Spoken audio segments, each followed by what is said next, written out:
Punjab GK ਦੇ syllabus ਦੇ ਵਿੱਚ ਕੁਝ ਨਵੇਂ ਟੌਪਿਕ ਐਡ ਹੋਏ ਨੇ। ਉਹਨਾਂ ਦੇ ਵਿੱਚ ਭਗਤੀ ਮੂਵਮੈਂਟ ਆ ਗਈ, ਉਹਨਾਂ 'ਚ ਸੂਫੀਜ਼ਮ ਆ ਗਿਆ, ਉਹਨਾਂ ਦੇ ਵਿੱਚ ਆਪਣਾ ਰਿਲੀਜਨ, ਸੋਸ਼ਲ ਕਲਚਰ ਉਹ ਵੀ ਆ ਗਿਆ, ਔਰ position of Punjab at the time of Guru Nanak Dev ji, ਇਹ ਚੀਜ਼ਾਂ ਵੀ ਆ ਗਈਆਂ। ਸੋ ਬਹੁਤ ਸਾਰੀਆਂ ਚੀਜ਼ਾਂ ਨਵੀਆਂ ਐਡ ਹੋਈਆਂ ਨੇ। ਕੁਝ ਕੁ ਚੀਜ਼ਾਂ ਬਾਰੇ ਪਹਿਲਾਂ ਆਪਾਂ ਗੱਲ ਕਰਦੇ ਹਾਂ, ਔਰ ਭਗਤੀ ਲਹਿਰ ਦੇ ਬਾਰੇ ਜੇ ਆਪਾਂ ਪਹਿਲਾਂ ਗੱਲ ਕਰੀਏ ਤਾਂ ਪਹਿਲਾਂ ਤਾਂ ਆਪਾਂ ਨੂੰ ਇਹ ਪਤਾ ਹੋਣਾ ਚਾਹੀਦਾ ਕਿ ਭਗਤੀ ਲਹਿਰ ਹੈ ਕੀ ਚੀਜ਼। ਭਗਤੀ ਲਹਿਰ ਇੱਕ ਐਸੀ ਲਹਿਰ ਸੀ ਜਿਹੜੀ ਕਿ ਇੰਡੀਆ ਦੇ ਵਿੱਚ, ਭਾਰਤ ਦੇ ਵਿੱਚ ਇਸਲਾਮ ਦੇ ਆਉਣ ਦੇ ਨਾਲ ਸ਼ੁਰੂ ਹੋਈ, ਕਿਉਂਕਿ ਜਦੋਂ ਹਿੰਦੁਸਤਾਨ 'ਚ ਇਸਲਾਮ ਆਇਆ ਤਾਂ ਉਸਨੇ ਆਪਣੇ ਪੈਰ ਜਮਾਣੇ ਸ਼ੁਰੂ ਕਰ ਦਿੱਤੇ ਹਿੰਦੁਸਤਾਨ ਦੇ ਵਿੱਚ। ਔਰ ਹਿੰਦੂ ਧਰਮ ਦੇ ਵਿੱਚ ਕਿਤੇ ਨਾ ਕਿਤੇ ਸਾਨੂੰ ਨਜ਼ਰ ਆਉਂਦਾ ਪਿਆ ਕਿ ਜਾਤ ਪਾਤ, ਰੀਤੀ ਰਿਵਾਜ, ਇਹਨਾਂ ਦਾ ਬਹੁਤ ਜ਼ਿਆਦਾ ਬੋਲਬਾਲਾ ਸੀਗਾ। ਔਰ ਨੀਚੀਆਂ ਜਾਤਾਂ ਦੇ ਲੋਕ, ਜਿਨ੍ਹਾਂ ਨੂੰ ਸ਼ੈਡਿਊਲ ਕਾਸਟ ਕਿਹਾ ਜਾਂਦਾ ਅੱਜ ਕੱਲ੍ਹ, ਉਹਨਾਂ ਦੇ ਨਾਲ ਬਹੁਤ ਜ਼ਿਆਦਾ ਵੱਡਾ ਵਿਤਕਰਾ ਹੋਇਆ ਕਰਦਾ ਸੀ। ਔਰ ਇਸਲਾਮ ਦੇ ਵਿੱਚ ਵੀ ਜਿਹੜੀ ਇੱਕ ਮੂਵਮੈਂਟ ਚੱਲੀ ਸੀ, ਸੂਫੀ ਸੰਤਾਂ ਦੀ ਮੂਵਮੈਂਟ ਚੱਲੀ ਸੀਗੀ, ਉਹ ਸਾਰੇ ਲੋਕਾਂ ਨੂੰ ਆਪਣੇ ਡੇਰਿਆਂ ਦੇ ਵਿੱਚ, ਜਿਨ੍ਹਾਂ ਨੂੰ ਕਿ ਉਹਨਾਂ ਦੇ ਜਿੱਥੇ ਉਹਨਾਂ ਦੇ ਡੇਰੇ ਹੁੰਦੇ ਸੀਗੇ, ਉੱਥੇ ਹਰ ਇੱਕ ਨੂੰ ਆਉਣ ਦੀ ਇਜਾਜ਼ਤ ਸੀ, ਕਿਸੇ ਨਾਲ ਕੋਈ ਭੇਦਭਾਵ ਨਹੀਂ ਸੀ ਕੀਤਾ ਜਾਂਦਾ। ਸੋ ਇਸ ਕਰਕੇ ਬਹੁਤ ਸਾਰੇ ਲੋਕੀ, ਔਰ ਖ਼ਾਸ ਤੌਰ 'ਤੇ ਹਿੰਦੂ ਧਰਮ ਦੇ ਵਿੱਚੋਂ ਜਦੋਂ ਕਿ ਇਸਲਾਮ ਧਰਮ ਨੂੰ ਅਡਾਪਟ ਕਰਨ ਲੱਗ ਗਏ, ਤਾਂ ਹਿੰਦੂ ਰਾਜਿਆਂ ਨੂੰ ਵੀ ਇਸ ਚੀਜ਼ ਦਾ ਖਤਰਾ ਪੈਦਾ ਹੋ ਗਿਆ ਕਿ ਸਾਡਾ ਧਰਮ ਖਤਰੇ ਦੇ ਵਿੱਚ ਹੈ। ਔਰ ਇਹਦੇ ਨਾਲ ਹੀ ਹਿੰਦੂ ਧਰਮ ਦੇ ਵਿੱਚ ਵੀ ਹੋਰ ਸੰਤਾਂ ਨੇ ਇੱਕ ਮੂਵਮੈਂਟ ਸ਼ੁਰੂ ਕੀਤੀ, ਜਿਹਨੂੰ ਆਪਾਂ ਭਗਤੀ ਮੂਵਮੈਂਟ ਲਹਿਰ ਦੇ ਨਾਲ ਜਾਣਦੇ ਹਾਂ। ਇਹਦੇ ਵਿੱਚ ਬਹੁਤ ਸਾਰੀਆਂ ਤਬਦੀਲੀਆਂ ਆਈਆਂ। ਤਬਦੀਲੀਆਂ ਕਿੱਥੇ ਕਿੱਥੇ ਆਈਆਂ? ਜਿੱਥੇ ਕਿ ਪਹਿਲਾਂ ਧਰਮ ਨੂੰ ਸਿਰਫ ਸੰਸਕ੍ਰਿਤ ਜ਼ੁਬਾਨ ਦੇ ਵਿੱਚ ਹੀ ਪੜ੍ਹਾਇਆ ਜਾਂਦਾ ਸੀਗਾ, ਹੁਣ ਇਹਨੂੰ ਲੋਕਲ ਲੈਂਗੁਏਜਸ ਦੇ ਵਿੱਚ ਵੀ ਪੜ੍ਹਾਇਆ ਜਾਣ ਲੱਗ ਗਿਆ। ਫਿਰ ਸਿਰਫ ਵੇਦਾਂ ਦੀ ਨੌਲੇਜ ਨੂੰ ਹੀ ਸੁਪਰੀਮ ਮੰਨਿਆ ਜਾਂਦਾ ਸੀਗਾ, ਹੁਣ ਸਾਧੂਆਂ ਸੰਤਾਂ ਦੀ ਬਾਣੀ ਔਰ ਉਹ ਲੋਕਲ ਲੈਂਗੁਏਜ ਦੇ ਵਿੱਚ ਜਿਹੜੀ ਕਿ ਲੋਕਾਂ ਨੂੰ ਸਮਝ ਵੀ ਆਉਂਦੀ ਸੀਗੀ, ਉਸ ਨੂੰ ਵੀ ਜਿਹੜਾ ਸੀਗਾ ਉੱਚੀ ਮਾਨਤਾ ਦਿੱਤੀ ਗਈ। ਇਹਦੇ ਨਾਲ ਕੀ ਹੋਇਆ ਕਿ ਜਿਹੜੀਆਂ ਹੋਰ ਜਾਤਾਂ ਦੇ ਲੋਕ ਸੀਗੇ, ਉਹਨਾਂ ਨੂੰ ਵੀ ਲੱਗਿਆ ਕਿ ਸਾਨੂੰ ਇੱਕ ਮਾਨਤਾ ਮਿਲ ਰਹੀ ਹੈ। ਔਰ ਇਹਦੇ ਨਾਲ ਸਟਰਕਚਰ ਦੇ ਵਿੱਚ ਵੀ ਜਿਹੜੀਆਂ ਚੇਂਜਿਸ ਆਈਆਂ। ਪਹਿਲਾਂ ਅਸੀਂ ਦੇਵੀ ਦੇਵਤੇ ਉਹਨਾਂ ਨੂੰ ਪੂਜਦੇ ਸੀਗੇ। ਦੇਵੀ ਦੇਵਤੇ ਕਿਹੜੇ ਪੂਜਦੇ ਸੀਗੇ? ਜਿਵੇਂ ਵੇਦਾਂ ਦੇ ਵਿੱਚ ਇੰਦਰ ਦੇਵਤਾ ਹੋ ਗਏ, ਔਰ ਉਹਦੇ ਨਾਲ ਹੀ ਭਾਵੇਂ ਸੂਰਜ, ਚੰਨ, ਹਵਾ, ਪ੍ਰਿਥਵੀ, ਇਹਨਾਂ ਦੀ ਪੂਜਾ ਹੁੰਦੀ ਸੀਗੀ। ਔਰ ਉਸ ਤੋਂ ਬਾਅਦ ਅਸੀਂ ਦੇਖਦੇ ਹਾਂ ਕਿ ਭਗਵਾਨ ਵਿਸ਼ਨੂੰ ਦੀ ਪੂਜਾ ਹੁੰਦੀ ਸੀਗੀ। ਪਰ ਹੁਣ ਨਵੇਂ ਦੇਵੀ ਦੇਵਤਾ ਜਿਹੜੇ ਸੀਗੇ, ਉਹ ਵੀ ਜਿਹੜੇ ਸੀਗੇ ਉਹਨਾਂ ਦੀ ਪੂਜਾ ਹੋਣ ਲੱਗੀ। ਜਿਵੇਂ ਆਪਾਂ ਦੇਖੀਏ, ਇੱਕ ਪਾਸੇ ਰਾਮਚੰਦਰ ਜੀ ਦੀ ਪੂਜਾ ਹੋਣੀ ਸ਼ੁਰੂ ਹੋ ਗਈ, ਔਰ ਦੂਜੇ ਪਾਸੇ ਕ੍ਰਿਸ਼ਨ ਜੀ ਦੀ ਪੂਜਾ ਹੋਣੀ ਸ਼ੁਰੂ ਹੋ ਗਈ। ਸੋ ਇਸ ਤਰੀਕੇ ਨਾਲ ਆਪਾਂ ਦੇਖਦੇ ਹਾਂ ਕਿ ਬਹੁਤ ਵੱਡੀਆਂ ਤਬਦੀਲੀਆਂ ਜਿਹੜੀਆਂ ਸੀਗੀਆਂ ਸਾਡੇ ਰੀਤੀ ਰਿਵਾਜਾਂ ਦੇ ਵਿੱਚ, ਧਰਮ ਦੇ ਚਾਈਆਂ ਨੇ। ਔਰ ਉਹਦਾ ਮੁੱਢ ਹੀ ਕਿਹਨੂੰ ਆਪਾਂ ਕਹਿ ਸਕਦੇ ਹਾਂ, ਉਹਦੇ ਜਿਹੜਾ ਮੁੱਢ ਬੰਨਿਆ ਜਾਂਦਾ ਹੈ ਉਹ ਭਗਤੀ ਲਹਿਰ 'ਤੇ ਬੰਨਿਆ ਜਾਂਦਾ। ਪਰ ਭਗਤੀ ਲਹਿਰ ਦਾ ਮੁੱਢ ਕਿਤੇ ਬੰਨਿਆ ਜਾਂਦਾ ਹੈ, ਸੋ ਉਹਦਾ ਜਿਹੜਾ ਜਵਾਬ ਹੋਏਗਾ, ਦੈਟ ਇਜ਼ ਕਿ ਰਾਮਾਨੁਜ ਇਹ ਸਾਊਥ ਇੰਡੀਆ ਦੇ ਇੱਕ ਬਹੁਤ ਮਸ਼ਹੂਰ ਸੰਤ ਹੋਏ ਨੇ। ਸਨ 1017 ਦੇ ਵਿੱਚ ਇਹਨਾਂ ਦਾ ਜਨਮ ਹੋਇਆ। ਪੈਰੂਮਦਰਦ ਜ਼ਿਲ੍ਹਾ ਦੇ ਵਿੱਚ ਇਹਨਾਂ ਦਾ ਜਨਮ ਹੋਇਆ ਸੀਗਾ। ਔਰ ਇਹਨਾਂ ਨੇ ਜਿਹੜੇ ਸ਼ੰਕਰਾਚਾਰਿਆ ਸੀਗੇ, ਉਹਨਾਂ ਦੇ ਮਤ ਨੂੰ ਅੱਗੇ ਲੈ ਕੇ ਜਾਣ ਦੇ ਵਿੱਚ ਬਹੁਤ ਵੱਡਾ ਰੋਲ ਪਲੇ ਕੀਤਾ। ਸੋ ਪਹਿਲਾ ਕੁਐਸਚਨ ਜਿਹੜਾ ਸਾਡੇ ਕੋਲ ਆਉਂਦਾ, ਭਗਤੀ ਲਹਿਰ ਦਾ ਪਹਿਲਾ ਮੋਢੀ ਕਿਸ ਨੂੰ ਮੰਨਿਆ ਜਾਂਦਾ ਹੈ, ਤਾਂ ਉਹ ਸੰਤ ਰਾਮਾਨੁਜ ਨੂੰ ਮੰਨਿਆ ਜਾਂਦਾ ਹੈ। ਰਾਮਾਨੁਜ ਕਿਸ ਫਲਸਫੇ ਵਿੱਚ ਵਿਸ਼ਵਾਸ ਰੱਖਦੇ ਸੀਗੇ? ਰਾਮਾਨੁਜ ਸ਼ੰਕਰਾਚਾਰਿਆ ਦਾ ਜਿਹੜਾ ਸਿਧਾਂਤ ਸੀਗਾ, ਵਿਸ਼ਿਸ਼ਟ ਅਦਵੈਤ ਵਿਧਾਂਤ, ਉਹਦੇ ਵਿੱਚ ਵਿਸ਼ਵਾਸ ਰੱਖਦੇ ਸੀਗੇ। ਸੋ ਇਹ ਦੂਜੇ ਸਵਾਲ ਦਾ ਜਵਾਬ ਹੈ। ਆਪਾਂ ਹੁਣ ਬਹੁਤੇ ਡਿਟੇਲ ਦੇ ਵਿੱਚ ਨਹੀਂ ਜਾਂਦੇ, ਸਿਰਫ ਕੁਐਸਚਨਾਂ ਦੇ ਜਵਾਬ ਉਹਨਾਂ ਦੇ ਬਾਰੇ ਗੱਲ ਕਰਦੇ ਹਾਂ। ਸੋ ਇਸ ਕੁਐਸਚਨ ਦਾ ਜਵਾਬ ਕੀ ਰਹੇਗਾ? ਸੀ ਆਪਸ਼ਨ ਰਹੇਗਾ। ਹੁਣ ਆ ਜਾਂਦਾ ਰਾਮਾਨੰਦ ਦੁਆਰਾ ਪੂਜਾ ਜਾਣ ਵਾਲਾ ਮੁੱਖ ਦੇਵਤਾ ਕੌਣ ਸੀਗਾ?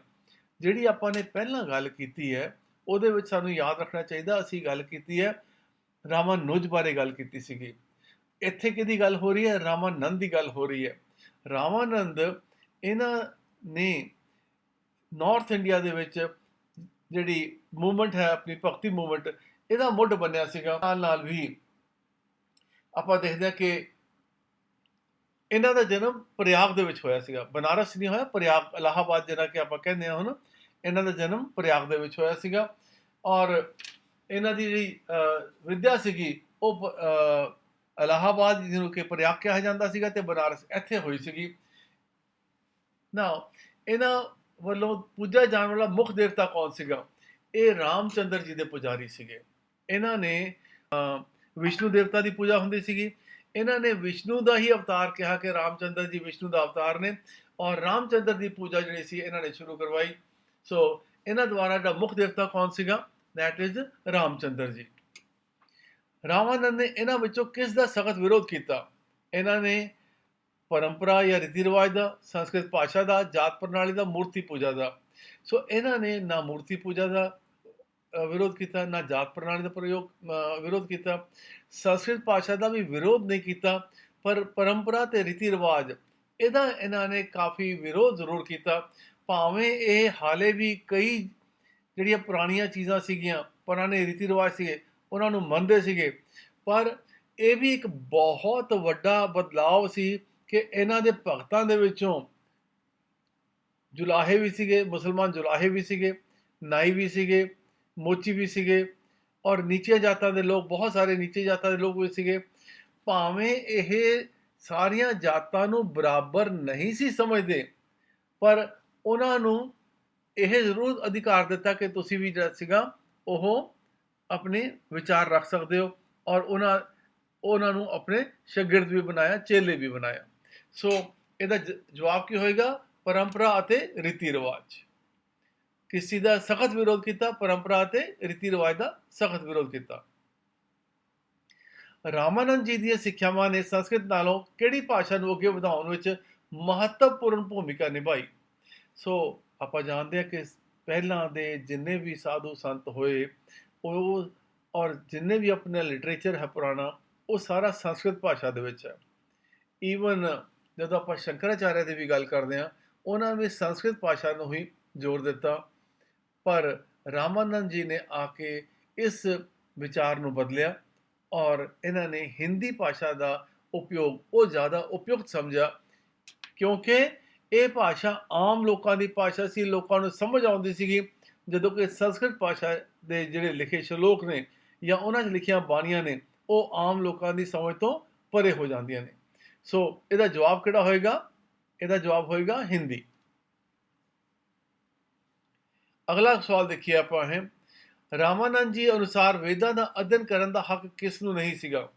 ਨਾਓ ਇਹ ਗੱਲ ਤਾਂ ਠੀਕ ਹੈ ਕਿ ਇਹਨਾਂ ਨੇ ਨੀਚੀ ਜਾਤਾਂ ਦੇ ਲੋਕਾਂ ਨੂੰ ਆਪਣਾ ਸ਼ਾਗਿਰਦ ਬਣਾਇਆ, ਉਹਨਾਂ ਨੂੰ ਵਿੱਦਿਆ ਵੀ ਪ੍ਰਦਾਨ ਕੀਤੀ, ਪਰ ਇਹ ਵੀ ਨਾਲ ਰੱਖਿਆ ਕਿ ਤੁਹਾਨੂੰ ਵੇਦਾਂ ਦਾ ਅਧਿਐਨ ਕਰਨ ਦਾ ਅਧਿਕਾਰ ਨਹੀਂ ਹੈ।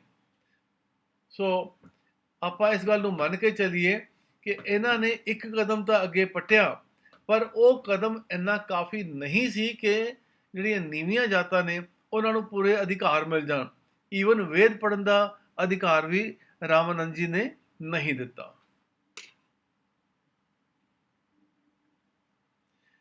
ਚਾਰ ਵਰਨਾਂ ਦੀ ਬਰਾਬਰੀ ਪ੍ਰਤੀ ਰਾਮਾਨੰਦ ਜੀ ਦਾ ਕੀ ਰੁਖ ਸੀਗਾ? ਉਹ ਸਮਾਨਤਾ 'ਚ ਵਿਸ਼ਵਾਸ ਰੱਖਦੇ ਸੀਗੇ? ਨਹੀਂ। ਉਹ ਕਿਸੇ ਇੱਕ ਵਿਸ਼ੇਸ਼ ਵਰਨ ਦੀ ਉੱਤਮਤਾ 'ਤੇ ਜ਼ੋਰ ਦਿੰਦੇ ਸੀਗੇ? ਦੇਖਦੇ ਹਾਂ ਜੀ। ਉਹਨਾਂ ਨੇ ਵਰਨਾਂ ਦੀ ਧਾਰਨਾ ਨੂੰ ਰੱਦ ਕੀਤਾ? ਬਿਲਕੁਲ ਨਹੀਂ। ਉਹਨਾਂ ਨੇ ਵੇਦਾਂ 'ਚ ਦੱਸੇ ਅਨੁਸਾਰ ਵਰਨ ਪ੍ਰਣਾਲੀ ਨੂੰ ਅੱਗੇ ਵਧਾਇਆ? ਇਹ ਵੀ ਵਰਨ ਪ੍ਰਣਾਲੀ ਨੂੰ ਅੱਗੇ ਵਧਾਇਆ। ਠੀਕ ਹੈ ਜੀ, ਇਹ ਬਿਲਕੁਲ ਠੀਕ ਹੈ ਕਿ ਉਹਨਾਂ ਨੇ ਵਰਨ ਪ੍ਰਣਾਲੀ ਨੂੰ ਅੱਗੇ ਵਧਾਇਆ। ਠੀਕ ਹੈ ਜੀ। ਸੋ ਇਹ ਜਵਾਬ ਇਹਦਾ ਇਹੀ ਬਣੇਗਾ ਕਿ ਵਰਨ ਪ੍ਰਣਾਲੀ ਨੂੰ ਅੱਗੇ ਵਧਾਇਆ। ਰਾਮਾਨੰਦ ਜੀ ਦੇ ਪੈਰੋਕਾਰਾਂ ਦੇ ਵਿੱਚੋਂ ਕਿਹੜੇ ਕਿੱਤਿਆਂ ਦੇ ਫਿਰਕਿਆਂ ਦਾ ਸੰਬੰਧ ਸੀਗਾ? ਨਾ ਇੱਥੇ ਆਪਸ਼ਨ ਸਾਡੇ ਕੋਲ ਕਿਹੜੀ ਹੈਗੀ ਆ? ਜਾਟ, ਨਾਈ, ਮੋਚੀ, ਮੁਸਲਮਾਨ, ਬ੍ਰਾਹਮਣ, ਖੱਤਰੀ, ਵੈਸ਼, ਸ਼ੂਦਰ, ਲਿਖਾਰੀ, ਬਾਣੀਆਂ, ਰਾਜਪੂਤ, ਗੁਰਜਰ, ਬਾਹਮਣ, ਚਮਾਰ, ਬਾਹਮਣ, ਵਿਦਵਾਨ ਤੇ ਵਪਾਰੀ। ਸੋ ਆਪਾਂ ਨੂੰ ਇੱਥੇ ਪਤਾ ਹੋਣਾ ਚਾਹੀਦਾ ਕਿ ਇਹ ਆਪਸ਼ਨ ਦਾ ਜਵਾਬ ਹੋਏਗਾ ਧੰਨਾ, ਜੱਟ, ਸੈਨ, ਨਾਈ, ਰਵਿਦਾਸ, ਮੋਚੀ, ਕਬੀਰ, ਜੁਲਾਹਾ ਇਹ ਔਰ ਮੁਸਲਮਾਨ। ਸੋ ਇਸ ਤਰ੍ਹਾਂ ਦੇ ਜਾਤ ਪਾਤ ਵਾਲੇ ਲੋਕੀ, ਅਲੱਗ-ਅਲੱਗ ਜਾਤਾਂ ਤੋਂ ਲੋਕ ਜਿਹੜੇ ਸੀਗੇ ਇਹਨਾਂ ਦੇ ਸ਼ਾਗਿਰਦ ਸੀਗੇ। ਸੋ ਆਪਸ਼ਨ ਏ ਦਾ ਜਵਾਬ ਹੋਏਗਾ।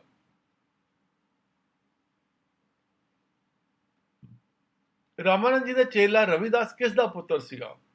ਉਹ ਰਾਜਪੂਤ ਦਾ ਪੁੱਤਰ ਸੀ, ਬ੍ਰਾਹਮਣ ਪੁਜਾਰੀ ਦਾ ਪੁੱਤਰ ਸੀ, ਮੁਸਲਮਾਨ ਜੁਲਾਹੇ ਦਾ ਪੁੱਤਰ ਸੀ ਕਿ ਮੋਚੀ ਦਾ ਪੁੱਤਰ ਸੀਗਾ?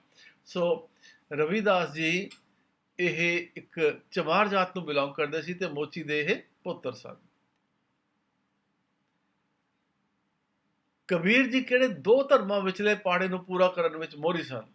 ਕਬੀਰ ਜੀ ਦੋ ਧਰਮਾਂ ਦੇ ਵਿਚਲੇ ਪਾੜੇ ਨੂੰ ਪੂਰਾ ਕਰਨ ਵਿੱਚ ਕਿੱਥੇ ਉਹਨਾਂ ਨੇ ਵੱਧ ਕੇ ਹਿੱਸਾ ਲਿੱਤਾ, ਔਰ ਜਿਹੜੇ ਡਿਫਰੈਂਸਿਸ ਨੇ ਹਿੰਦੂ ਤੇ ਮੁਸਲਿਮ ਧਰਮ ਦੇ ਵਿੱਚ, ਉਹਨਾਂ ਦੇ ਜਿਹੜੇ ਆਪਸ ਦੇ ਵਿੱਚ ਫਰਕ ਸੀਗੇ ਉਹਨਾਂ ਨੂੰ ਮਿਟਾਉਣ ਦੀ ਕੋਸ਼ਿਸ਼ ਕੀਤੀ, ਉਹਨਾਂ ਨੂੰ ਘੱਟ ਕਰਨ ਦੀ ਕੋਸ਼ਿਸ਼ ਕੀਤੀ। ਸੋ ਇਹਦਾ ਜਵਾਬ ਕਿਹੜਾ ਹੋਏਗਾ? ਸੀ ਆਪਸ਼ਨ, ਹਿੰਦੂ ਧਰਮ ਤੇ ਇਸਲਾਮ।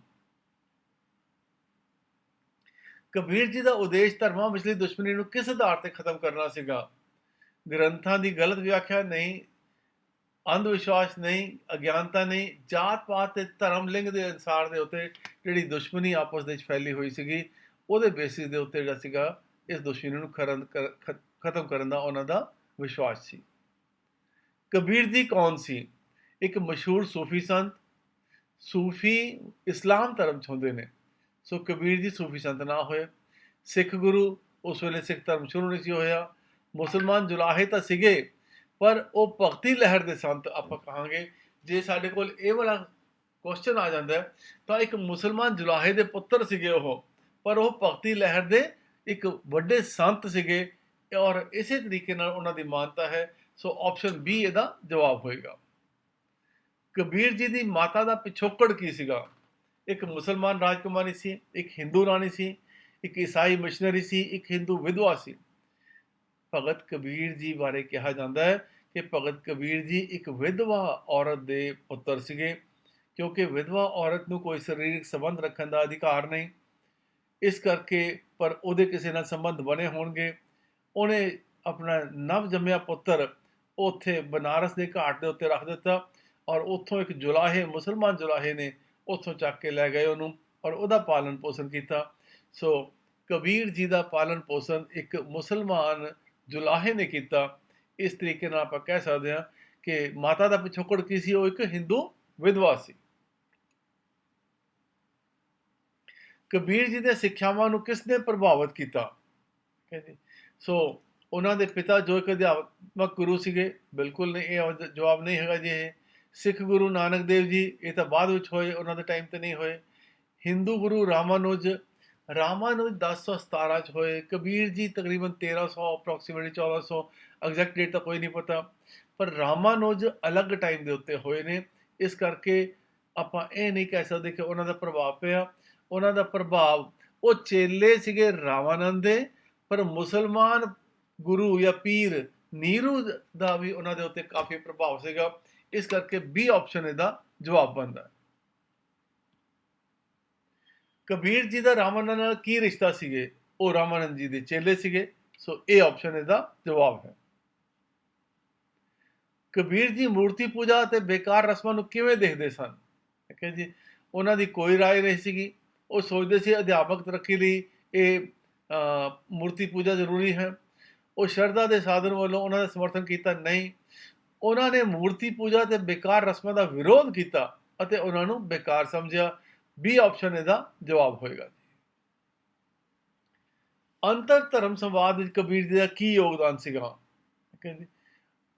ਦੂਜੇ ਧਰਮਾਂ ਨਾਲੋਂ ਹਿੰਦੂ ਧਰਮ ਦੇ ਉੱਤੇ ਤਾਂ ਜ਼ੋਰ ਦਿੱਤਾ ਨਹੀਂ, ਸਾਰੇ ਧਰਮਾਂ ਨੂੰ ਝੂਠੇ ਨਿੰਦਿਆ ਨਹੀਂ। ਉਹਨਾਂ ਨੇ ਹਿੰਦੂ ਧਰਮ ਅਤੇ ਇਸਲਾਮ ਵਿੱਚ ਅੰਤਰ ਨੂੰ ਸੁਲਝਾਉਣ ਦੀ ਕੋਸ਼ਿਸ਼ ਕੀਤੀ। ਇਹ ਜਵਾਬ ਠੀਕ ਹੈ। ਸੋ ਜਿਵੇਂ ਕਿ ਆਪਾਂ ਪਹਿਲਾਂ ਵੀ ਕੀਤਾ ਸੀਗਾ, ਦੋਨਾਂ ਧਰਮਾਂ ਦੇ ਵਿਚਕਾਰ ਜਿਹੜਾ ਪਾੜਾ ਸੀਗਾ ਜਾਂ ਉਹਨਾਂ ਦੇ ਜਿਹੜੀ ਖਾਈ ਸੀਗੀ, ਉਹਨੂੰ ਭਰਨ ਦਾ ਕੰਮ ਇਹਨਾਂ ਨੇ ਬਹੁਤ ਵੱਡਾ ਕੀਤਾ ਹੈ।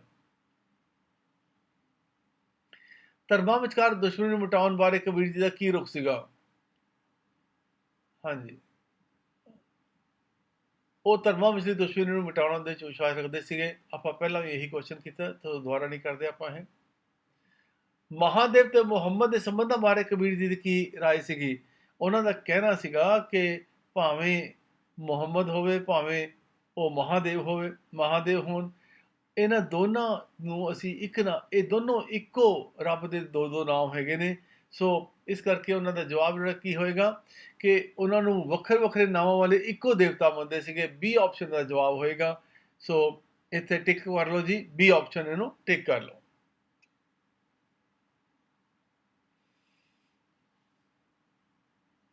ਕਬੀਰ ਜੀ ਨੇ ਨਮਾਜ਼ ਤੇ ਪੂਜਾ ਵਿੱਚ ਅੰਤਰ ਨੂੰ ਕਿਵੇਂ ਦੇਖਿਆ? ਉਹ ਨਮਾਜ਼ ਤੇ ਪੂਜਾ ਨੂੰ ਇੱਕੋ ਜਿਹਾ ਸਮਝਦੇ ਸੀਗੇ, ਉਹ ਨਮਾਜ਼ ਤੇ ਪੂਜਾ ਨੂੰ ਇੱਕੋ ਜਿਹਾ ਸਮਝਦੇ ਸੀਗੇ। ਸੋ ਇਹ ਆਪਸ਼ਨ ਇਹਦਾ ਜਵਾਬ ਹੋਏਗਾ। ਅਗਲੇ ਸਵਾਲ ਭਗਤ ਰਵਿਦਾਸ ਜੀ ਦੇ ਸ਼ੁਰੂ ਹੋ ਜਾਂਦੇ ਨੇ। ਭਗਤ ਰਵਿਦਾਸ ਦਾ ਜਨਮ ਸਥਾਨ ਕਿੱਥੇ ਹੈ? ਠੀਕ ਹੈ ਜੀ। ਸੋ ਇਹਨਾਂ ਦਾ ਜਿਹੜਾ ਜਨਮ ਸਥਾਨ ਹੈ ਉਹ ਬਨਾਰਸ ਹੈ ਜੀ। ਠੀਕ ਹੈ ਜੀ। ਔਰ ਆਪਾਂ ਪਹਿਲਾਂ ਕੀਤਾ ਸੀਗਾ ਕਬੀਰ ਜੀ ਦਾ, ਉਹਨਾਂ ਦਾ ਵੀ ਬਨਾਰਸ ਦੇ ਵਿੱਚ ਜਨਮ ਸਥਾਨ ਸੀਗਾ ਜੀ।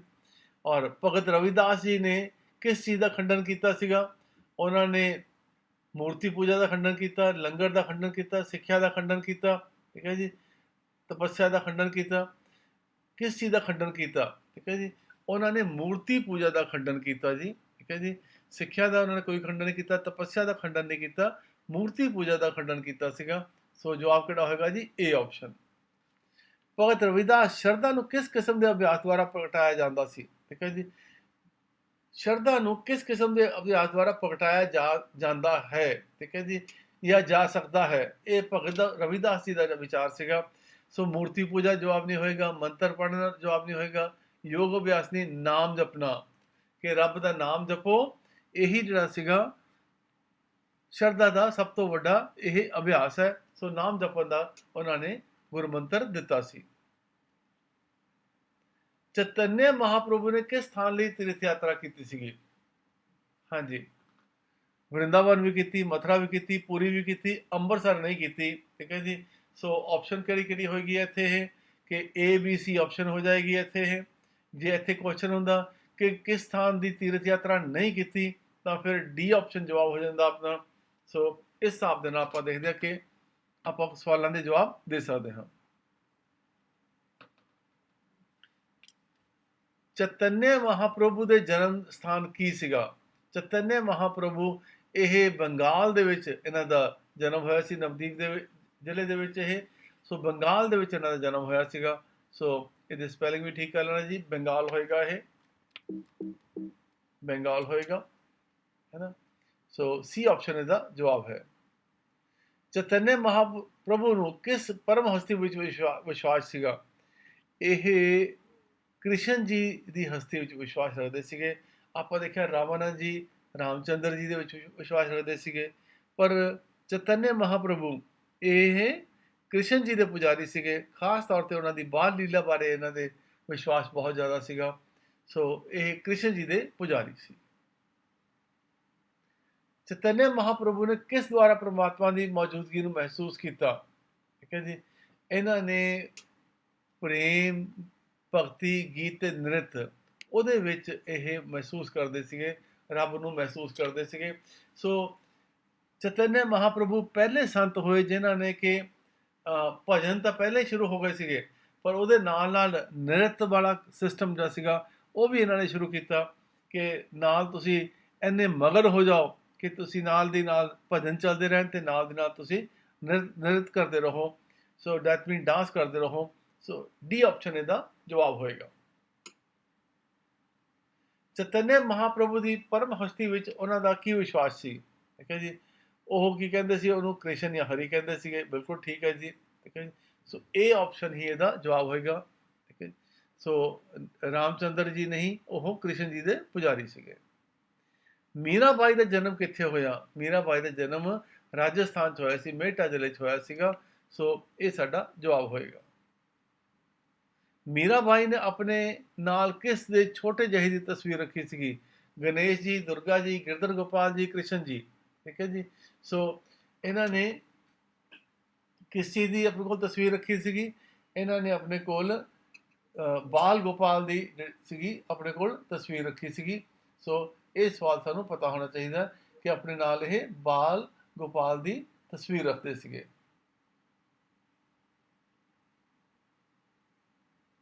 ਹਾਂਜੀ, ਅਗਲਾ ਸਵਾਲ ਸਾਡੇ ਕੋਲ ਹੈ ਜੀ। ਹਾਂਜੀ, ਅਗਲਾ ਸਵਾਲ ਸਾਡੇ ਕੋਲ ਹੈ, ਮੀਰਾਬਾਈ ਨੇ ਕਿਸ ਪ੍ਰਸਿੱਧ ਕਿਸ ਨੂੰ ਬ੍ਰਹਮ ਸੰਤ ਵਜੋਂ ਪਛਾਣਿਆ ਸੀਗਾ? ਸੋ ਕ੍ਰਿਸ਼ਨ ਜੀ ਦਾ ਜਵਾਬ ਹੈ, ਕਿਉਂਕਿ ਉਹ ਕ੍ਰਿਸ਼ਨ ਜੀ ਦੇ ਪੁਜਾਰੀ ਸੀਗੇ, ਕ੍ਰਿਸ਼ਨ ਜੀ ਦੀ ਬਾਲ ਲੀਲਾ 'ਚ ਵਿਸ਼ਵਾਸ ਰੱਖਦੇ ਸੀਗੇ। ਸੋ ਆਨਸਰ ਕਿਹੜਾ ਹੋਏਗਾ ਇਹਦਾ? ਸੀ ਆਪਸ਼ਨ ਹੋਏਗਾ। ਮੀਰਾਬਾਈ ਨਾਲ ਕੀ ਹੋਇਆ ਸੀਗਾ ਕਿ ਉਹ ਰਾਜ ਘਰਾਣੇ 'ਚ ਵਿਆਹੀ ਹੋਈ ਸੀ। ਰਾਣਾ ਸਾਂਗਾ ਦੇ ਵੱਡੇ ਪੁੱਤਰ ਉਹਨਾਂ ਦਾ ਨਾਂ ਕੀ ਸੀਗਾ, ਭੋਜਰਾਜ ਸੀਗਾ, ਉਹਨਾਂ ਨਾਲ ਵਿਆਹੀ ਹੋਈ ਸੀਗੀ। ਪਰ ਜਦੋਂ ਭੋਜਰਾਜ ਦੀ ਮੌਤ ਹੋ ਗਈ ਤਾਂ ਉਸ ਤੋਂ ਬਾਅਦ ਇਹ ਫਿਰ ਦੇਖਦੇ ਹਾਂ ਅਸੀਂ ਕਿ ਇਹਨਾਂ ਨੂੰ, ਕਿਉਂਕਿ ਆਪਣੇ ਨਾਲ ਇਹ ਹਮੇਸ਼ਾ ਕ੍ਰਿਸ਼ਨ ਜੀ ਦੀ ਪੂਜਾ ਕਰਦੇ ਸੀਗੇ ਔਰ ਉਹਨਾਂ ਨੂੰ ਹੀ ਇੱਕ ਤਰੀਕੇ ਨਾਲ ਆਪਣਾ ਭਗਤੀ 'ਚ ਮਰਨ ਹੋ ਕੇ ਕਹਿੰਦੇ ਸੀ ਕਿ ਇਹੀ ਮੇਰੇ ਦੇਵਤਾ ਨੇ, ਇਹੀ ਮੇਰੇ ਇਸ਼ਟ ਨੇ, ਇਹੀ ਮੇਰੇ ਪਤੀ ਨੇ। ਇਸ ਤਰੀਕੇ ਨਾਲ ਜਿਹੜਾ ਸੀਗਾ ਉਹ ਪੂਜਾ ਕਰਦੇ ਸੀਗੇ। ਤਾਂ ਉਹਨਾਂ ਨੂੰ ਜ਼ਹਿਰ ਦੇਣ ਦੀ ਕੋਸ਼ਿਸ਼ ਕੀਤੀ ਗਈ। ਇਸ ਵਜੋਂ ਉਹ ਉੱਥੋਂ ਨਿਕਲ ਕੇ ਕਿੱਥੇ ਚਲੇ ਗਏ ਜੀ, ਉਹ ਵਰਿੰਦਾਵਨ ਚਲੇ ਗਏ ਸੀਗੇ ਔਰ ਉੱਥੇ ਉਹਨਾਂ ਨੇ ਕੀਰਤਨ ਕਰਨ ਦਾ ਕੰਮ ਵੀ ਸ਼ੁਰੂ ਕਰ ਦਿੱਤਾ ਸੀਗਾ। ਸੋ ਮੀਰਾਬਾਈ ਦਾ ਵਿਆਹ ਕਿਸ ਨਾਲ ਹੋਇਆ ਸੀਗਾ? ਭੋਜਰਾਜ। ਕਿਹਦੇ ਪੁੱਤਰ ਸੀ ਉਹ? ਮਹਾਰਾਣਾ ਸਾਂਗਾ ਦੇ ਪੁੱਤਰ ਭੋਜਰਾਜ ਨਾਲ ਉਹਨਾਂ ਦਾ ਵਿਆਹ ਹੋਇਆ ਸੀਗਾ। ਸੋ ਅਗਲਾ ਕੁਐਸਚਨ ਦੇਖੀਏ ਜੀ ਆਪਣਾ, ਦਾਦੂ ਦਿਆਲ। ਇਹ ਵੀ ਇੱਕ ਸੰਤ ਹੋਏ ਨੇ ਤੇ ਇਹਨਾਂ ਦਾ ਜਨਮ ਕਿੱਥੇ ਹੋਇਆ ਸੀਗਾ? ਇਹਨਾਂ ਦਾ ਜਨਮ ਅਹਿਮਦਾਬਾਦ ਵਿੱਚ ਹੋਇਆ ਸੀਗਾ। ਸੋ ਇਹ ਵੀ ਸਾਨੂੰ ਪਤਾ ਹੋਣਾ ਚਾਹੀਦਾ ਕਿ ਦਾਦੂ ਦਿਆਲ ਦਾ ਜਨਮ ਕਦੋਂ ਹੋਇਆ ਸੀ, ਕਿੱਥੇ ਹੋਇਆ ਸੀਗਾ? ਇਹਨਾਂ ਦਾ ਜਨਮ ਅਹਿਮਦਾਬਾਦ ਦੇ ਵਿੱਚ ਹੋਇਆ ਸੀਗਾ। ਇਸ ਚੀਜ਼ ਨੂੰ ਸਾਨੂੰ ਯਾਦ ਰੱਖਣਾ ਚਾਹੀਦਾ ਹੈ। ਅਗਲਾ ਕੁਐਸਚਨ ਦੇਖੀਏ ਸਾਡੇ ਕੋਲ ਕਿਹੜਾ ਆਉਂਦਾ ਹੈ। ਅਗਲਾ ਕੁਐਸਚਨ ਸਾਡੇ ਕੋਲ ਹੈ, that is, ਦਾਦੂ ਦਿਆਲ ਦੇ ਪਿਤਾ ਕਿਸ ਜਾਤ ਨਾਲ ਸੰਬੰਧ ਰੱਖਦੇ ਸੀਗੇ? ਦਾਦੂ ਦਿਆਲ ਦੇ ਪਿਤਾ ਉਹ ਕਿਸ ਨਾਲ ਸੰਬੰਧ ਰੱਖਦੇ ਸੀਗੇ? ਸੋ ਦਾਦੂ ਦਿਆਲ ਉਹ ਬੇਸਿਕਲੀ ਅਸੀਂ ਦੇਖਦੇ ਹਾਂ ਕਿ ਉਹ ਇੱਕ ਮੋਚੀ ਜਾਤ ਨੂੰ ਬਿਲੋਂਗ ਕਰਦੇ ਸੀਗੇ। ਕਿਹਨੂੰ ਬਿਲੋਂਗ ਕਰਦੇ ਸੀਗੇ? ਮੋਚੀ ਜਾਤ ਨੂੰ ਬਿਲੋਂਗ ਕਰਦੇ ਸੀਗੇ। ਨਾ ਉਹ ਕਸ਼ਮੀਰੀ ਸੀ, ਨਾ ਪੰਜਾਬੀ ਸੀ, ਨਾ ਬ੍ਰਾਹਮਣ ਸੀਗੇ। ਉਹ ਮੋਚੀ ਜਾਤ ਨੂੰ ਬਿਲੋਂਗ ਕਰਦੇ ਸੀਗੇ ਪਰ ਕੰਮ ਉਹਨਾਂ ਦਾ ਜੁਲਾਹੇ ਦਾ ਸੀਗਾ। ਸੋ ਇਹ ਵੀ ਸਾਨੂੰ ਪਤਾ ਹੋਣਾ ਚਾਹੀਦਾ ਕਿ ਜਾਤ ਦੇ ਮੋਚੀ ਸੀਗੇ, ਕੰਮ ਜੁਲਾਹੇ ਦਾ ਕਰਦੇ ਸੀਗੇ। ਦਾਦੂ ਦਿਆਲ ਨੇ ਕਿਸ ਉਮਰ ਵਿੱਚ ਸੰਸਾਰ ਤਿਆਗਿਆ ਸੀਗਾ? ਦੇਖੋ ਜੀ, ਦਾਦੂ ਦਿਆਲ ਦਾ ਜਨਮ 1554 ਦੇ ਵਿੱਚ ਹੋਇਆ ਤੇ 1603 ਦੇ ਵਿੱਚ ਇਹਨਾਂ ਦੀ ਮੌਤ ਹੋ ਗਈ। ਸੋ ਤਕਰੀਬਨ 50 ਸਾਲ ਦੀ ਉਮਰ ਦੇ ਵਿੱਚ ਅਸੀਂ ਕਹਿ ਸਕਦੇ ਕਿ ਇਹਨਾਂ ਨੇ ਆਪਣਾ ਸਰੀਰ ਤਿਆਗ ਦਿੱਤਾ ਸੀਗਾ। ਦਾਦੂ ਦਿਆਲ ਦੇ ਵਿਚਾਰ ਨੂੰ ਲੈ ਕੇ ਕਿਸ ਜਾਤ ਵਿੱਚ ਕੋਈ ਫਰਕ ਨਹੀਂ ਦਿਖਦਾ? ਉਹਨਾਂ ਨੂੰ ਹਿੰਦੂ ਤੇ ਮੁਸਲਮਾਨ ਦੇ ਵਿੱਚ ਕੋਈ ਫਰਕ ਨਜ਼ਰ ਨਹੀਂ ਦਿਖਦਾ ਸੀਗਾ। ਸੋ ਇਹ ਉਹਨਾਂ ਦੀ ਧਾਰਨਾ ਸੀਗੀ ਕਿ ਉਹ ਦੋਨਾਂ ਨੂੰ ਬਰਾਬਰ ਸਮਝਦੇ ਸੀਗੇ। ਔਰ ਇਸ ਤਰੀਕੇ ਨਾਲ ਆਪਾਂ ਦੇਖਦੇ ਹਾਂ ਕਿ ਭਗਤੀ ਮੂਵਮੈਂਟ ਦੇ ਉੱਤੇ ਕਈ ਸਾਰੇ ਕੁਐਸਚਨ ਜਿਹੜੇ ਬਣਦੇ ਨੇ। ਥੋੜ੍ਹੇ ਜਿਹੇ ਕੁਐਸਚਨ ਤੁਹਾਡੇ ਨਾਲ ਮੈਂ ਡਿਸਕਸ ਕੀਤੇ ਨੇ ਔਰ ਇਹਨਾਂ ਦੇ ਜਵਾਬ ਵੀ ਜਿਹੜੇ ਸੀਗੇ ਉਹ ਵੀ ਤੁਹਾਨੂੰ ਜਿਹੜਾ ਸੀਗਾ ਡਿਸਕ੍ਰਿਪਸ਼ਨ 'ਚ ਪਾਏ ਨੇ। ਸੋ ਤਾਂ ਕਿ ਤੁਹਾਨੂੰ ਇਹ ਚੀਜ਼ਾਂ ਹੋਰ ਚੰਗੇ ਤਰੀਕੇ ਨਾਲ ਯਾਦ ਹੋ ਸਕਣ। ਜਿਵੇਂ ਮੈਂ ਤੁਹਾਡੇ ਨਾਲ ਪਹਿਲਾਂ ਗੱਲ ਕੀਤੀ ਸੀ ਕਿ ਸੂਫੀਜ਼ਮ ਦਾ ਵੀ ਇੱਕ ਨਵਾਂ ਚੈਪਟਰ ਪੰਜਾਬ ਜੀਕੇ 'ਚ ਐਡ ਕੀਤਾ ਗਿਆ, ਤਾਂ ਉਹਦੇ ਬਾਰੇ ਇਨਫੋਰਮੇਸ਼ਨ ਤੁਹਾਡੇ ਨਾਲ ਜਿਹੜੀ ਸ਼ੇਅਰ ਕਰ ਰਹੇ ਹਾਂ ਅਸੀਂ। ਉਹਦੇ ਵਿੱਚ ਦੇਖੀਏ ਪਹਿਲਾਂ ਸੂਫੀ ਹੈ ਕੀ, ਸੂਫੀਜ਼ ਕਿਹਨੂੰ ਕਿਹਾ ਜਾਂਦਾ? ਜਿਹੜਾ ਸੂਫੀ ਅੱਖਰ ਹੈਗਾ ਇਹ ਸੂਫ ਤੋਂ ਲਿੱਤਾ ਗਿਆ ਔਰ ਸੂਫ ਦਾ ਮਤਲਬ ਹੁੰਦਾ ਉੱਨ। ਜਿਹੜੇ ਇਸਲਾਮ ਧਰਮ ਦੇ ਵਿੱਚ ਇੱਕ ਨਵੀਂ ਧਾਰਾ ਹੈ ਜਿਹਨੂੰ ਕਿ ਆਪਾਂ ਕਿਹਾ ਜਾਂਦਾ ਕਿ ਸੂਫੀਜ਼ਮ ਕਿਹਾ ਜਾਂਦਾ। ਇਹਦੇ ਵਿੱਚ ਉਹ ਸੰਤ ਜਾਂ ਉਹ ਉੱਚੇ ਪੀਰ ਜਿਹੜੇ ਕਿ ਰੱਬ ਨੂੰ ਇੱਕ ਤਰੀਕੇ ਨਾਲ ਇਸ਼ਕ ਕਰਦੇ ਸੀਗੇ ਔਰ ਇਸਲਾਮ ਧਰਮ ਦੀ ਜਿਹੜੀ ਕੱਟੜਪੰਥੀ ਧਾਰਾਵਾਂ ਸੀਗੀਆਂ ਉਹਨਾਂ ਨੂੰ ਕਿਤੇ ਨਾ ਕਿਤੇ ਇਹਨਾਂ ਨੇ ਸੌਖਿਆ ਕਰਨ ਦੀ ਕੋਸ਼ਿਸ਼ ਕੀਤੀ। ਐਸੇ ਇੱਕ ਲਹਿਰ ਨੂੰ ਆਪਾਂ ਕੀ ਕਹਿੰਦੇ ਹਾਂ? ਆਪਾਂ ਸੂਫੀਜ਼ਮ ਕਹਿ ਦਿੰਦੇ ਹਾਂ। ਸੋ ਆਪਾਂ ਇਹ ਦੇਖੀਏ ਕਿ ਇਹ ਇਸਲਾਮ ਦੇ ਕੱਟੜਪਣ ਦੇ ਖਿਲਾਫ ਉਹਨੂੰ ਥੋੜ੍ਹਾ ਜਿਹਾ ਹੋਰ ਸਰਲ ਕਰਨ ਵਾਸਤੇ, ਉਹਨੂੰ ਸੌਖਿਆ ਕਰਨ ਵਾਸਤੇ, ਆਮ ਜਨਤਾ ਦੀ ਸਮਝ ਤੱਕ ਲੈ ਕੇ ਜਾਣ ਵਾਸਤੇ ਜਿਹੜੀ ਇੱਕ ਨਵੀਂ ਮੂਵਮੈਂਟ ਸ਼ੁਰੂ ਹੋਈ ਸੀਗੀ ਉਹਨੂੰ ਆਪਾਂ ਸੂਫੀਜ਼ਮ ਕਹਿ ਦਿੰਦੇ ਹਾਂ। ਔਰ ਤੁਸੀਂ ਇਹ ਦੇਖੋਗੇ ਕਿ ਹਿੰਦੁਸਤਾਨ ਦੇ ਵਿੱਚ ਇਹਦਾ ਆਗਮਨ ਕਿਵੇਂ ਹੁੰਦਾ ਹੈ। ਹਿੰਦੁਸਤਾਨ ਦੇ ਵਿੱਚ ਇਹਦਾ ਮੇਨ ਰੋਲ ਕਿਹੜੇ ਕਿਹੜੇ ਸੂਫੀ ਸੰਤ ਨੇ ਜਿਨ੍ਹਾਂ ਨੇ ਰੋਲ ਪਲੇ ਕੀਤਾ। ਔਰ ਆਪਾਂ ਇੱਥੇ ਦੇਖੀਏ ਇਹ ਕਿ ਸਭ ਤੋਂ ਜ਼ਿਆਦਾ ਜਿਹੜਾ ਸੀਗਾ ਸੂਫੀਜ਼ਮ ਦਾ ਭਾਰਤ ਜਿਹੜਾ ਪ੍ਰਚਾਰ ਹੋਇਆ ਉਹ ਖਵਾਜਾ ਮੋਇਨੂਦੀਨ ਚਿਸ਼ਤੀ ਸਿਲਸਿਲੇ ਨੇ ਸ਼ੁਰੂ ਕੀਤਾ ਸੀਗਾ, ਜਿਹੜੇ ਕਿ 1192 ਦੇ ਵਿੱਚ ਇੱਥੇ ਆਏ ਸੀਗੇ। ਔਰ 1192 ਦੇ ਵਿੱਚ ਉਹ ਪਹਿਲਾਂ ਲਾਹੌਰ ਆਏ ਔਰ ਲਾਹੌਰ ਤੋਂ ਬਾਅਦ ਜਾ ਕੇ ਉਹ ਅਜਮੇਰ ਦੇ ਟਿਕੇ। ਉੱਥੇ ਹੀ ਉਹਨਾਂ ਦੀ ਦਰਗਾਹ ਹੈਗੀ ਹੈ। ਅੱਜ ਵੀ ਦੁਨੀਆ ਭਰ ਤੋਂ ਲੋਕ ਉੱਥੇ ਆ ਕੇ ਆਪਣੀਆਂ ਖਿਦਮਤ ਕਰਦੇ ਨੇ, ਆਪਣੀਆਂ ਮੰਗਾਂ ਪੂਰੀਆਂ ਕਰਵਾਉਣ ਵਾਸਤੇ ਉਹਨਾਂ ਦਾ ਮੱਥਾ ਟੇਕਣ ਜਾਂਦੇ ਨੇ। ਸੋ ਮੋਇਨੂਦੀਨ ਚਿਸ਼ਤੀ ਨੇ ਇੱਕ ਜਿਹੜਾ ਸਿਲਸਿਲਾ ਸ਼ੁਰੂ ਕੀਤਾ ਸੀਗਾ ਉਹ ਬਹੁਤ ਮਸ਼ਹੂਰ ਸਿਲਸਿਲਾ ਹੈ ਹਿੰਦੁਸਤਾਨ ਦੇ ਵਿੱਚ। ਇਹਦੇ ਨਾਲ ਹੋਰ ਕਿਹੜੇ ਸਿਲਸਿਲੇ ਨੇ ਉਹਨਾਂ ਦਾ ਵੀ ਤੁਹਾਨੂੰ ਪਤਾ ਹੋਣਾ ਚਾਹੀਦਾ। ਉਹਦੇ ਬਾਰੇ ਗੱਲ ਕਰਦੇ ਹਾਂ ਕਿ ਇਹਦੇ ਨਾਲ ਜਿਹੜੇ ਹੋਰ ਸਿਲਸਿਲੇ ਸੀਗੇ ਉਹ ਸੀਗੇ ਨਕਸ਼ਬੰਦੀ, ਸੁਹਾਰਵਰਦੀ, ਕਾਦਰੀ। 4 ਮੇਨ ਜੇ ਸਿਲਸਿਲੇ ਨੇ ਜਿਨ੍ਹਾਂ ਦੇ ਬਾਰੇ ਆਪਾਂ ਥੋੜ੍ਹਾ ਜ਼ਿਕਰ ਕਰਾਂਗੇ ਇੱਥੇ। ਹੁਣ ਇੱਥੇ ਇਹ ਵੀ ਸਮਝ ਲਈਏ ਕਿ ਸਿਲਸਿਲਾ ਕਹਿੰਦੇ ਕਿਹਨੂੰ ਨੇ। ਸਿਲਸਿਲਾ ਇੱਕ ਪੂਰੀ ਦੀ ਪੂਰੀ ਚੇਨ ਹੋ ਗਈ। ਦੈਟ ਮੀਨਸ ਪਹਿਲਾਂ ਇੱਕ ਸੂਫੀ ਸੰਤ ਹੋਏ, ਉਹਨਾਂ ਨੇ ਆਪਣਾ ਅੱਗੇ ਉਤਰਤ ਅਧਿਕਾਰੀ ਬਣਾ ਦਿੱਤਾ, ਔਰ ਉਸਨੇ ਅੱਗੇ ਹੋਰ ਆਪਣਾ ਜਿਹੜਾ ਚੇਲਾ ਸੀਗਾ ਆਪਣੇ ਮੌਤ ਦੇ ਨੇੜੇ ਜਾਂ ਆਪਣੇ ਹੁੰਦਿਆਂ ਹੋਇਆ ਇੱਕ ਹੋਰ ਨਵਾਂ ਚੇਲਾ ਸੀ, ਉਹਨੂੰ ਮਤਲਬ ਗੱਦੀ ਦੇ ਦਿੱਤੀ। ਸੋ ਇਸ ਤਰੀਕੇ ਨਾਲ ਆਪਾਂ ਦੇਖਦੇ ਹਾਂ ਕਿ ਜਿਹੜੀ ਇੱਕ ਚੇਨ ਹੈ ਉਹਨੂੰ ਆਪਾਂ ਕੀ ਕਹਿ ਦਿੰਦੇ ਹਾਂ, ਉਹਨੂੰ ਸਿਲਸਿਲਾ ਕਹਿ ਦਿੰਦੇ ਹਾਂ। ਹੁਣ ਆਪਾਂ ਗੱਲ ਕਰੀਏ ਚਿਸ਼ਤੀ ਸਿਲਸਿਲੇ ਦੀ, ਤਾਂ ਚਿਸ਼ਤੀ ਸਿਲਸਿਲਾ ਸ਼ੁਰੂ ਤਾਂ ਕੀਤਾ ਮੋਇਨੂਦੀਨ ਚਿਸ਼ਤੀ ਨੇ ਸ਼ੁਰੂ ਕੀਤਾ, ਪਰ ਇਹਨਾਂ ਦੇ ਸ਼ਾਗਿਰਦ ਕਿਹੜੇ ਹੋਏ? ਇਹਨਾਂ ਦੇ ਸ਼ਾਗਿਰਦ ਹੋਏ ਬਖਤਿਆਰ ਕਾਕੀ, ਠੀਕ ਹੈ ਜੀ, ਇਹਨਾਂ ਦੇ ਪਹਿਲੇ ਸ਼ਾਗਿਰਦ ਹੋਏ। ਉਹਨਾਂ ਤੋਂ ਬਾਅਦ ਸ਼ੇਖ ਫਰੀਦ, ਉਹ ਬਖਤਿਆਰ ਕਾਕੀ ਦੇ ਸ਼ਾਗਿਰਦ ਸੀਗੇ, ਉਹ ਹੋਏ। ਫਿਰ ਨਿਜ਼ਾਮੁਦੀਨ ਔਲੀਆ ਹੋਏ, ਫਿਰ ਦਹਿਲਵੀ ਹੋਏ। ਇਸ ਤਰੀਕੇ ਨਾਲ ਇਹ ਸਾਰੇ ਦੇ ਸਾਰੇ ਜਿੰਨੇ ਸ਼ਾਗਿਰਦ ਸੀਗੇ, ਇਹਨਾਂ ਨੂੰ ਆਪਾਂ ਕਹਿੰਦੇ ਹਾਂ ਕਿ ਇਹ ਚਿਸ਼ਤੀ ਸਿਲਸਿਲੇ ਨੂੰ ਬਿਲੋਂਗ ਕਰਦੇ ਨੇ। ਸੋ ਇਹਨਾਂ ਬਾਰੇ ਵੀ ਆਪਾਂ ਅੱਗੇ ਹੋਰ ਦੇਖਦੇ ਹਾਂ, ਪਰ ਇਹਦੇ ਨਾਲ ਥੋੜ੍ਹਾ ਜਿਹਾ ਹੋਰ ਵੀ ਦੇਖ ਲਈਏ ਕਿ ਇਹਨਾਂ ਦੇ ਮੁੱਖ ਸਿਧਾਂਤ ਕੀ ਸੀਗੇ। ਇੱਕ ਇਹ ਰੱਬ ਦਾ ਇੱਕ ਨੂੰ ਅੱਲਾ ਦੇ ਨਾਮ ਨਾਲ ਜਾਣਦੇ ਨੇ, ਉਸੇ ਨੂੰ ਮੰਨਦੇ ਸੀਗੇ, ਔਰ ਉਹਨੂੰ ਪਾਉਣ ਵਾਸਤੇ ਪ੍ਰੇਮ ਦੀ ਭਾਵਨਾ ਦੇ ਜ਼ੋਰ ਦਿੰਦੇ ਸੀਗੇ, ਔਰ ਸੰਗੀਤ ਵਿੱਚ ਵਿਸ਼ਵਾਸ। ਜਦੋਂ ਕਿ ਇਸਲਾਮ ਦੇ ਵਿੱਚ ਜਿਹੜੇ ਕੱਟੜ ਮੁਸਲਮਾਨ ਨੇ ਉਹ ਸੰਗੀਤ ਵਿਸ਼ਵਾਸ ਨਹੀਂ ਰੱਖਦੇ, ਪਰ ਸੂਫੀ ਸੰਤ ਇਸ ਸੰਗੀਤ ਵਿੱਚ ਵਿਸ਼ਵਾਸ ਰੱਖਦੇ ਸੀਗੇ। ਉਹ ਦੂਜੇ ਧਰਮਾਂ ਦਾ ਸਤਿਕਾਰ ਵੀ ਕਰਦੇ ਸੀਗੇ, ਜਾਤ ਪ੍ਰਥਾ ਵਿੱਚ ਵਿਸ਼ਵਾਸ ਨਹੀਂ ਸੀ ਕਰਦੇ। ਇਹ ਇਹਨਾਂ ਦੇ ਪ੍ਰਮੁੱਖ ਸਿਧਾਂਤ ਸੀਗੇ ਜਿਨ੍ਹਾਂ ਬਾਰੇ ਤੁਹਾਨੂੰ ਪਤਾ ਹੋਣਾ ਚਾਹੀਦਾ। ਕੁਐਸਚਨ ਇਹਦੇ ਉੱਤੇ ਆ ਸਕਦਾ। ਹੁਣ ਦੇਖ ਲਈਏ ਕੁਝ ਇੰਪੋਰਟੈਂਟ ਟਰਮਸ ਜਿਹੜੇ ਕਿ ਸੂਫੀਜ਼ਮ ਨਾਲ ਰਿਲੇਟਡ ਨੇ। ਸੂਫੀ ਪੀਰ ਮੁਰਸ਼ਿਦ, ਜਿਹੜੇ ਇੱਕ ਸਿਲਸਿਲੇ ਦੇ ਉਸ ਵੇਲੇ ਇੰਚਾਰਜ ਨੇ, ਉਹਨੂੰ ਸੂਫੀ ਵੀ ਕਿਹਾ ਜਾ ਸਕਦਾ, ਉਹਨੂੰ ਪੀਰ ਵੀ ਕਿਹਾ ਜਾ ਸਕਦਾ, ਉਹਨੂੰ ਮੁਰਸ਼ਿਦ ਵੀ ਕਿਹਾ ਜਾ ਸਕਦਾ, ਉਹਨੂੰ ਸੇਂਟ ਵੀ ਕਿਹਾ ਜਾਂਦਾ। ਸੋ ਇਸ ਤਰੀਕੇ ਨਾਲ ਆਪਾਂ ਇਹਨਾਂ ਨੂੰ ਇੱਕ ਦਰਜਾ ਦਿੰਦੇ ਹਾਂ। ਫਿਰ ਮੁਰਸ਼ਿਦ ਜਿਹੜੇ ਚੇਲੇ ਨੇ ਉਹਨਾਂ ਨੂੰ ਮੁਰਸ਼ਿਦ ਕਿਹਾ ਜਾਂਦਾ। ਖਾਨਕਾ ਉਹ ਜਗ੍ਹਾ ਹੈ ਜਿੱਥੇ ਬੈਠ ਕੇ ਪੀਰ, ਪੈਗੰਬਰ, ਸੂਫੀ ਇਹ ਆਪਣਾ ਪ੍ਰਚਾਰ ਕਰਦੇ ਨੇ, ਆਪਣੀਆਂ ਸਿੱਖਿਆਵਾਂ ਲੋਕਾਂ ਨੂੰ ਦਿੰਦੇ ਨੇ, ਉਸ ਨੂੰ ਖਾਨਕਾ ਕਹਿ ਦਿੰਦੇ ਨੇ। ਪਰ ਖਾਨਕਾ ਦੇ ਵਿੱਚ ਇੱਕ ਚੀਜ਼ ਹੋਰ ਹੁੰਦੀ ਹੈ, ਉਹਦੇ ਵਿੱਚ ਜਿਹੜੇ ਪੁਰਾਣੇ ਪੀਰ ਹੁੰਦੇ ਨੇ ਉਹਨਾਂ ਦੀ ਮਜ਼ਾਰ ਹੁੰਦੀ ਆ। ਉਸੇ ਮਜ਼ਾਰ ਦੇ ਆਲੇ ਦੁਆਲੇ ਜਿਹੜਾ ਸੀਗਾ ਇੱਕ ਡੇਰਾ ਬਣਾ ਦਿੱਤਾ ਜਾਂਦਾ ਹੈ, ਔਰ ਉਸ ਜਗ੍ਹਾ ਦੇ ਉੱਤੇ ਜਿਹੜੀ ਜਗ੍ਹਾ ਬਣਦੀ ਹੈ ਉਹਨੂੰ ਖਾਨਕਾ ਕਿਹਾ ਜਾਂਦਾ। ਖਲੀਫਾਜ਼, ਇਹ ਖਲੀਫਾ ਅੱਖਰ ਜਿਹੜਾ ਸੀਗਾ ਬਹੁਤ ਪਹੁੰਚੇ ਹੋਏ ਸੰਤਾਂ ਵਾਸਤੇ ਜਾਂ ਪੈਗੰਬਰਾਂ ਵਾਸਤੇ ਯੂਜ਼ ਕੀਤਾ ਜਾਂਦਾ ਸੀ। ਜਿਵੇਂ ਪੈਗੰਬਰ ਮੁਹੰਮਦ ਹੋ ਗਏ ਤਾਂ ਉਹਨਾਂ ਤੋਂ ਬਾਅਦ ਜਿਨ੍ਹਾਂ ਨੂੰ ਗੱਦੀ ਮਿਲੀ ਉਹਨਾਂ ਨੂੰ ਖਲੀਫੇ ਕਿਹਾ ਜਾਂਦਾ ਹੈ। ਸੋ ਇਸ ਤਰੀਕੇ ਨਾਲ ਆਪਾਂ ਦੇਖਦੇ ਹਾਂ ਕਿ ਜਿਹੜੇ ਪ੍ਰੋਫਟ ਮੁਹੰਮਦ ਤੋਂ ਬਾਅਦ ਜਿਨ੍ਹਾਂ ਨੇ ਇਸਲਾਮ ਧਰਮ ਦੀ ਅਗਵਾਈ ਕੀਤੀ ਉਹਨਾਂ ਨੂੰ ਕੀ ਕਿਹਾ ਜਾਂਦਾ? ਉਹਨਾਂ ਨੂੰ ਖਲੀਫੇ ਕਿਹਾ ਜਾਂਦਾ ਹੈ। ਜ਼ਿਕਰ ਦਾ ਮਤਲਬ ਕੀ ਹੋਇਆ ਕਿ ਬਾਰ-ਬਾਰ ਰੱਬ ਦਾ ਨਾਮ ਜਪਣਾ, ਉਹਨੂੰ ਜ਼ਿਕਰ ਕਿਹਾ ਜਾਂਦਾ ਹੈ। ਫਿਰ ਤੌਬਾ, ਦੈਟ ਮੀਨਸ ਤੌਬਾ ਕਰ ਲੈਣੀ ਕਿਸੇ ਚੀਜ਼ ਤੋਂ, ਆਪਣਾ ਕਿਸੇ ਚੀਜ਼ ਤੋਂ ਤੌਬਾ ਕਰਨ ਦਾ ਮਤਲਬ ਕੀ ਹੋਇਆ? ਅਸੀਂ ਪਛਤਾਤਾਪ ਕਰਦੇ ਹਾਂ, ਸੋ ਉਹਨੂੰ ਤੌਬਾ ਕਿਹਾ ਜਾਂਦਾ ਹੈ। ਫਨਾ, spiritual merging with almighty, that means ਕਿ ਜਿੱਥੇ ਆਪਾਂ ਕਹਿੰਦੇ ਹਾਂ ਕਿ ਬੰਦਾ ਰੱਬ ਦੇ ਵਿੱਚ ਜਾ ਕੇ ਮਿਲ ਗਿਆ, ਉਹਨੂੰ ਫਨਾ ਕਹਿ ਦਿੰਦੇ ਨੇ। ਉਰਜ਼, ਡੈਥ ਨੂੰ ਨਹੀਂ, ਇਹ ਆਪਾਂ ਕਹਿੰਦੇ ਹਾਂ ਸਾਲਾਨਾ ਜਿਹੜਾ ਕਰਦੇ ਆ ਨਾ ਆਪਣਾ ਕਿਸੇ ਦੀ ਮੌਤ 'ਤੇ, ਉਹਨੂੰ ਉਰਜ਼ ਕਿਹਾ ਜਾਂਦਾ ਹੈ।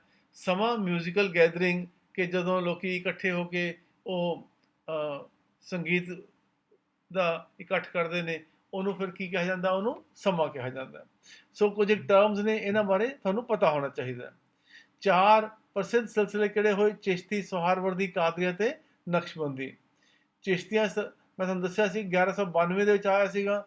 ਮੋਇਨੂਦੀਨ ਚਿਸ਼ਤੀ ਇਸ ਨੂੰ ਲੈ ਕੇ ਆਏ ਸੀ। ਉਹਨਾਂ ਨੂੰ ਗਰੀਬ ਨਵਾਜ਼ ਦੇ ਨਾਮ ਨਾਲ ਵੀ ਜਾਣਿਆ ਜਾਂਦਾ ਹੈ। ਪਹਿਲਾਂ ਲਾਹੌਰ ਆਏ, ਉਸ ਤੋਂ ਬਾਅਦ ਉਹ ਲਾਹੌਰ ਦੇ ਵਿੱਚ, ਅਜਮੇਰ ਦੇ ਵਿੱਚ ਟਿਕ ਗਏ। ਸੋ ਦੂਜਾ ਹੋਇਆ ਸੁਹਾਰਵਰਦੀ। ਇਹਦੀਆਂ ਸਰਗਰਮੀਆਂ ਪੰਜਾਬ ਤੇ ਮੁਲਤਾਨ ਤੱਕ ਸੀਮਤ ਰਹੀਆਂ, ਔਰ ਇਹ ਬਗਦਾਦ ਵਿੱਚ ਸ਼ਹਾਬੁਦੀਨ ਸੁਹਾਰਵਰਦੀ ਨੇ ਸ਼ੁਰੂ ਕੀਤਾ ਸੀਗਾ। ਪੰਜਾਬ ਦੇ ਵਿੱਚ, ਭਾਰਤ ਦੇ ਵਿੱਚ ਇਸ ਨੂੰ ਬਹਾਉਦੀਨ ਜ਼ਕਰੀਆ ਉਹਨਾਂ ਨੇ ਸ਼ੁਰੂ ਕੀਤਾ ਸੀਗਾ। ਸੋ ਇਹ ਇੱਕ ਤਰੀਕੇ ਦਾ ਥੋੜ੍ਹਾ ਫ਼ਰਕ ਹੋ ਗਿਆ ਹੈ ਕਿ ਇਹਨੂੰ ਸੁਹਾਰਵਰਦੀ ਸ਼ਹਾਬੁਦੀਨ ਸੁਹਾਰਵਰਦੀ ਨੇ ਬਗਦਾਦ ਸ਼ੁਰੂ ਕੀਤਾ ਸੀਗਾ ਔਰ ਭਾਰਤ 'ਚ ਇਹਨੂੰ ਬਹਾਉਦੀਨ ਜ਼ਕਰੀਆ ਨੇ ਸ਼ੁਰੂ ਕੀਤਾ ਸੀਗਾ। ਜਿੱਥੇ ਇੱਥੇ ਫ਼ਰਕ ਕੀ ਆ ਜਾਂਦਾ, ਪਹਿਲਾਂ ਆਪਾਂ ਦੇਖਿਆ ਚਿਸ਼ਤੀ, ਦੂਜਾ ਸੁਹਾਰਵਰਦੀ। ਚਿਸ਼ਤੀ ਵੱਡੇ ਲੋਕਾਂ ਤੋਂ, ਰਾਜੇ ਮਹਾਰਾਜਾ ਤੋਂ ਕੁਝ ਵੀ ਲੈਣ ਤੋਂ ਮਨਾ ਕਰ ਦਿੰਦੇ ਸੀ, ਕਹਿੰਦੇ ਸਾਨੂੰ ਕੁਝ ਨਹੀਂ ਚਾਹੀਦਾ। ਪਰ ਸੁਹਾਰਵਰਦੀ ਜਿਹੜੇ ਸੀਗੇ ਇਹ ਰਾਜਿਆਂ ਦੇ ਚਹੇਤੇ ਰਹੇ, ਉਹਨਾਂ ਤੋਂ ਉਹਨਾਂ ਨੇ ਤੋਹਫੇ ਵੀ ਲਿੱਤੇ ਔਰ ਇਹਨਾਂ ਨੇ ਕਿਹਾ ਕਿ 3 ਗੁਣ ਹੋਣੇ ਚਾਹੀਦੇ ਨੇ ਕਿ ਜਾਇਦਾਦ ਵੀ ਹੋਣੀ ਚਾਹੀਦੀ ਹੈ, ਗਿਆਨ ਨੌਲੇਜ ਵੀ ਹੋਣੀ ਚਾਹੀਦੀ ਹੈ ਅਤੇ ਰਹੱਸਵਾਦ ਦਾ ਗਿਆਨ ਵੀ ਹੋਣਾ ਚਾਹੀਦਾ। ਇਹ ਤਿੰਨੋਂ ਜਿਹੜੇ ਖੂਬੀਆਂ ਨੇ ਇਹ ਪੀਰ ਪੈਗੰਬਰਾਂ ਦੇ ਵਿੱਚ ਹੋਣੀਆਂ ਚਾਹੀਦੀਆਂ ਨੇ। ਹੁਣ ਤੀਜਾ ਸਿਲਸਿਲਾ ਆ ਗਿਆ ਜੀ, ਨਕਸ਼ਬੰਦੀ ਸਿਲਸਿਲਾ ਆ ਗਿਆ। ਨਕਸ਼ਬੰਦੀ ਸਿਲਸਿਲਾ ਇਹ ਥੋੜ੍ਹਾ ਕੱਟੜਵਾਦ 'ਚ ਜ਼ਿਆਦਾ ਵਿਸ਼ਵਾਸ ਕਰਦਾ ਹੈ ਔਰ ਇਹਨੂੰ ਬਹਾਉਦੀਨ ਨਕਸ਼ਬੰਦੀ ਨੇ ਉਹਨੇ ਇਹਨੂੰ ਇਸਟੈਬਲਿਸ਼ ਕੀਤਾ ਸੀਗਾ।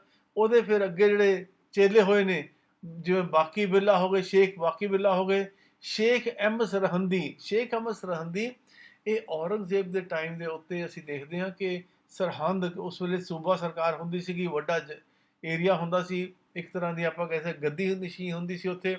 ਸੋ ਉਸ ਵੇਲੇ ਉੱਥੇ ਇਹਨਾਂ ਦੀ ਜਿਹੜੀ ਸੀਗੀ ਖਾਨਕਾ ਸੀਗੀ ਔਰ ਇਹਨਾਂ ਦੀ ਕਾਫੀ ਜਿਹੜੀ ਸੀ ਮਾਨਤਾ ਬਹੁਤ ਸੀਗੀ। ਈਵਨ ਔਰੰਗਜ਼ੇਬ ਜਿਹੜਾ ਸੀਗਾ ਉਹ ਵੀ ਇਹਨਾਂ ਦਾ ਸ਼ਾਗਿਰਦ ਸੀਗਾ। ਸੋ ਇਹ ਪਰ ਕੱਟੜਵਾਦ 'ਚ ਜ਼ਿਆਦਾ ਬਿਲੀਵ ਕਰਦੇ ਸੀਗੇ। ਪਹਿਲੇ ਜਿੰਨੇ ਵੀ ਆਪਾਂ ਹੋਰ ਦੇਖੇ ਨੇ ਸੂਫੀਜ਼ਮ, ਉਹ ਸੰਗੀਤ ਵਿੱਚ ਕਵਾਲੀਆਂ ਗਾ ਕੇ ਵੀ ਔਰ ਸੰਗੀਤ ਦੇ ਵਿੱਚ ਜਿਹੜਾ ਸੀਗਾ ਰੱਬ ਨੂੰ ਲੱਭਣ ਦੀ ਪਾਉਣ ਦੀ ਕੋਸ਼ਿਸ਼ ਕਰਦੇ ਸੀਗੇ, ਅੱਲਾ ਨੂੰ ਪਾਉਣ ਦੀ ਕੋਸ਼ਿਸ਼ ਕਰਦੇ ਸੀਗੇ। ਪਰ ਇਹ ਚੁੱਪ ਰਹਿ ਕੇ ਇਹ ਕੰਮ ਕਰਦੇ ਸੀਗੇ। ਇਸ ਕਰਕੇ ਇਹਨਾਂ ਨੂੰ ਚੁੱਪ ਸੂਫੀ ਵੀ ਕਿਹਾ ਜਾਂਦਾ। ਔਰ ਚਿਸ਼ਤੀ ਜਿਹੜੇ ਸੀਗੇ ਜਾਂ ਸੁਹਾਰਵਰਦੀ ਵੀ ਸੀਗੇ, ਉਹ ਆਸ਼ਕ ਤੇ ਮਸ਼ੂਕ ਦਾ ਰਿਸ਼ਤਾ ਰੱਬ ਤੇ ਇਨਸਾਨ ਦਾ ਮੰਨਦੇ ਨੇ, ਪਰ ਇੱਥੇ ਇਹ ਮਾਲਕ ਤੇ ਗੁਲਾਮ ਦਾ ਰਿਸ਼ਤਾ ਜਿਹੜਾ ਸੀਗਾ, ਇਸ ਤਰੀਕੇ ਨਾਲ ਇਹ ਰੱਬ ਤੇ ਅੱਲਾ ਤੇ ਇਨਸਾਨ ਦਾ ਰਿਸ਼ਤਾ ਮੰਨਦੇ ਨੇ। ਕਾਦਰੀ ਸਿਲਸਿਲਾ, ਇਹ ਸ਼ੇਖ ਅਬਦੁਲ ਕਾਦਰੀ ਨੇ ਇਹਦੀ ਸਥਾਪਨਾ ਕੀਤੀ ਸੀ। ਪੰਜਾਬ ਦੇ ਵਿੱਚ ਪ੍ਰਸਿੱਧ ਸੀਗੀ। ਜਹਾਂ ਆਰਾ ਤੇ ਦਾਰਾ ਜਿਹੜੇ ਕਿ ਔਰੰਗਜ਼ੇਬ ਦੀ ਭੈਣ ਤੇ ਭਰਾ ਸੀਗੇ, ਇਹ ਇਹਨਾਂ ਦੇ ਸ਼ਾਗਿਰਦ ਸੀਗੇ ਔਰ ਇਹਨਾਂ ਦੇ ਮੁਤਾਬਕ ਪਰਮਾਤਮਾ ਤੇ ਉਸਦੀ ਰਚਨਾ ਇੱਕ ਸਮਾਨ ਹੈ। ਤੇ ਸੂਫੀਵਾਦ ਜਿਹੜਾ ਸੀਗਾ ਉਸ ਤਰੀਕੇ ਨਾਲ ਉਹਨੂੰ ਇਹ ਕਾਫੀ ਇਹਨਾਂ ਨੇ ਇਸਲਾਮ ਤਰਫ ਦੀ ਜਿਹੜੀ ਕੱਟੜਪਨ ਸੀਗਾ ਉਹਨੂੰ ਕਾਫੀ ਇਹਨਾਂ ਨੇ ਢਿੱਲ ਦੇਣ ਦੀ ਇੱਥੇ ਕੋਸ਼ਿਸ਼ ਕੀਤੀ ਹੈ। ਹੁਣ ਆਪਾਂ ਦੇਖਦੇ ਹਾਂ ਕਿ ਸੂਫੀਵਾਦ ਦੇ ਪ੍ਰਭਾਵ ਕੀ ਰਿਹਾ। ਮੱਧਕਾਲੀਨ ਭਗਤੀ ਸੰਤਾਂ ਉੱਤੇ ਡੂੰਘਾ ਪ੍ਰਭਾਵ ਰਿਹਾ, ਕਿਉਂਕਿ ਸੂਫੀ ਸੰਤਾਂ ਨੂੰ ਦੇਖ ਕੇ ਹੀ ਕਿਤੇ ਨਾ ਕਿਤੇ ਅਸੀਂ ਦੇਖਦੇ ਹਾਂ ਕਿ ਭਗਤੀ ਮੂਵਮੈਂਟ ਵੀ ਸ਼ੁਰੂ ਹੋਈ ਸੀਗੀ। ਰੂੜੀਵਾਦ, ਝੂਠ, ਧਾਰਮਿਕ ਰਸਮਾਂ ਤੇ ਪਖੰਡਾਂ ਦਾ ਵਿਰੋਧ ਕੀਤਾ ਇਹਨਾਂ ਨੇ। ਇਹਨਾਂ ਨੇ ਸ਼ਾਂਤੀ ਦੀ ਸਦਭਾਵਨਾ ਲਿਆਉਣ ਦੀ ਕੋਸ਼ਿਸ਼ ਕੀਤੀ। ਸਭ ਤੋਂ ਵੱਡਾ ਮਹੱਤਵਪੂਰਨ ਯੋਗਦਾਨ ਇਹਨਾਂ ਨੇ ਹਿੰਦੂ ਤੇ ਮੁਸਲਮਾਨਾਂ ਦੇ ਵਿਚਕਾਰ ਸੰਬੰਧਾਂ ਨੂੰ, ਜਿਹੜੇ ਆਪਸ ਰਿਸ਼ਤੇ ਸੀਗੇ, ਉਹਨਾਂ ਨੂੰ ਮੇਲਣ ਦੀ ਕੋਸ਼ਿਸ਼ ਕੀਤੀ, ਉਹਨਾਂ ਨੂੰ ਆਪਸ ਦੇ ਵਿੱਚ ਕੋਲ ਲਿਆਉਣ ਦੀ ਕੋਸ਼ਿਸ਼ ਕੀਤੀ। ਇੱਕ ਬਹੁਤ ਵੱਡਾ ਇਹ ਸੁਧਾਰ ਸੀਗਾ। ਸੂਫੀ ਸੰਤ ਸਿਰਫ ਮੁਸਲਮਾਨ ਹੀ ਨਹੀਂ, ਈਵਨ ਹਿੰਦੂ ਬਹੁਤ ਇਹਨਾਂ ਦੇ ਖਾਨਕਾ ਦੇ ਉੱਤੇ, ਇਹਨਾਂ ਦੀਆਂ ਮਜ਼ਾਰਾਂ ਦੇ ਉੱਤੇ ਆਉਂਦੇ ਸੀਗੇ ਔਰ ਆ ਕੇ ਆਪਣੀਆਂ ਦੁਆਵਾਂ ਉੱਥੇ ਮੰਨਦੇ ਸੀਗੇ। ਸੋ ਇਹ ਮੁੱਢਲੀ ਜਾਣਕਾਰੀ ਹੈ, ਮੈਂ ਕਹਿ ਸਕਦਾ ਕਿ ਸੂਫੀਜ਼ਮ ਬਾਰੇ। ਕੁਝ ਕੁਐਸਚਨ ਜਿਹੜੇ ਨੇ ਸੀਗੇ ਸੂਫੀਜ਼ਮ ਬਾਰੇ, ਉਹਨਾਂ ਬਾਰੇ ਆਪਾਂ ਗੱਲ ਕਰਦੇ ਹਾਂ। ਸੂਫੀਜ਼ਮ ਦੇ ਕੁਐਸਚਨ ਸਾਡੇ ਕੋਲ ਕਿਹੜੇ ਆਉਂਦੇ ਨੇ। ਸੂਫੀਵਾਦ ਵਿੱਚ ਜ਼ਿਕਰ ਦਾ ਸ਼ਬਦ ਦਾ ਕੀ ਅਰਥ ਹੈ। ਉਹ ਸਥਾਨ ਜਿੱਥੇ ਸੂਫੀ ਰਹਿੰਦੇ ਨੇ ਨਹੀਂ, ਪਰਮਾਤਮਾ ਦੇ ਨਾਮ ਨੂੰ ਜਪਣ ਦਾ ਕੰਮ ਜਿਹੜਾ ਸੀਗਾ ਉਹਨੂੰ ਜ਼ਿਕਰ ਕਿਹਾ ਜਾਂਦਾ ਹੈ। ਕਿਹੜਾ ਸ਼ਬਦ ਸੂਫੀ ਸੰਤ ਦੇ ਪੈਰੋਕਾਰਾਂ ਨੂੰ, ਫਾਲੋਅਰਸ ਨੂੰ ਦਰਸਾਉਂਦਾ ਹੈ। ਸੋ ਇਹ ਮੁਰੀਦ ਜਿਹੜੇ ਸੀਗੇ ਉਹ ਫਾਲੋਅਰਸ ਨੂੰ ਜਿਹੜਾ ਦਰਸਾਉਂਦਾ ਹੈ ਕਿ ਜਿਹੜੇ ਮੁਰੀਦ ਹੁੰਦੇ ਨੇ ਉਹ ਕਿਸੇ ਸੰਤ ਦੇ, ਪੀਰ ਦੇ, ਉਹਦੇ ਇਹ ਫਾਲੋਅਰਸ ਕਹਾਉਂਦੇ ਨੇ। ਸੂਫੀਵਾਦ ਵਿੱਚ ਖਾਨਕਾ ਸ਼ਬਦ ਦਾ ਕੀ ਅਰਥ ਹੈ। ਜਿੱਥੇ ਸੂਫੀ ਰਹਿੰਦੇ ਨੇ ਉਹਨੂੰ ਖਾਨਕਾ ਕਿਹਾ ਜਾਂਦਾ ਸੀ।